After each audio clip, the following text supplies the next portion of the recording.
டேலண்ட்டை improvement பண்ணிக்கிறணும், நம்மளுடைய நாலேஜை improvement பண்ணிக்கிறணும்.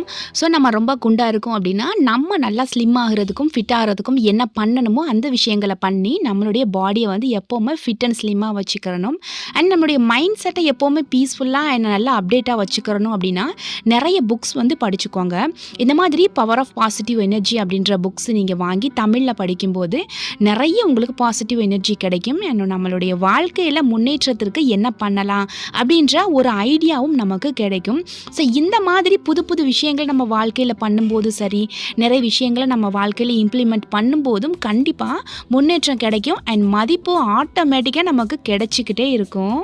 அடுத்து 8வது பாயிண்ட்டு, சில பேர் நினச்சிட்டு இருப்பாங்க, நம்மளை பற்றி 4 பேர் புகழ்ந்தாதான் நமக்கு மதிப்பு இருக்குது அப்படின்னு நினைக்கிறீங்க.